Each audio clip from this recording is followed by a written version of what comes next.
আসসালামু আলাইকুম। আজকে আমি তৈরি করে দেখাবো একটা অন্যরকম আমের আচার। তার জন্য আম নিয়ে নিলাম, এগুলো আগে ধুয়ে নিয়েছি। তারপর আমগুলো সব খোসা ছাড়িয়ে নিয়েছি। আমগুলোকে এখন আমি যে আচারটা তৈরি করব ওরকম সাইজ করে কেটে নিব। দেখুন আমগুলো আমি এরকম অর্ধেক করে কেটে তারপর আপনার ছুরি বা বটি দিয়ে আমগুলোকে এরকমভাবে কেচে নিতে হবে।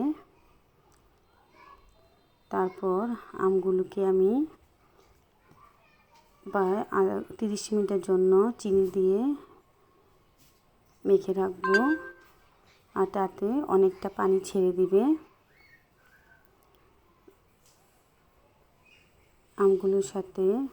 আমগুলোর সাথে আমি ভিনেগার দিয়ে এবং চিনি একসাথে দিয়ে মেখে নিচ্ছি। এটা প্রায় 30 মিনিট পর দেখুন আমগুলোর অবস্থা এরকম হয়েছে। এখন একটা কড়াইয়ে আমগুলোকে আমি চুলায় বসিয়ে দিব। আর এই আমটা খেতে অনেক টেস্টি হয়ে থাকে।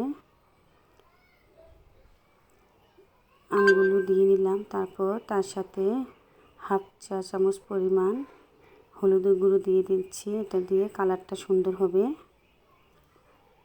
তারপর হাফ চা চামচ পরিমাণ মরিচের গুঁড়ো দিয়ে নিলাম।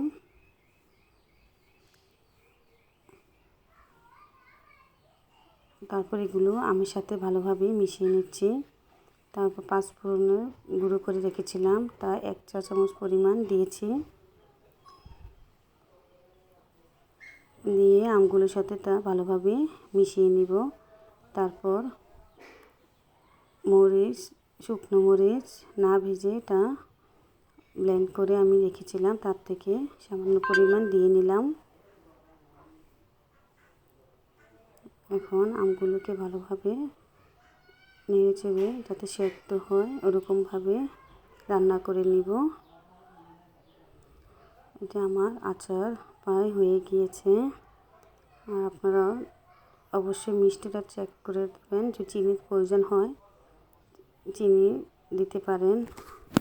আমি চেক করে দেখেছি আমার চিনিটা স্বাদ মতো হয়েছে, তার জন্য আর চিনি মিশাইনি।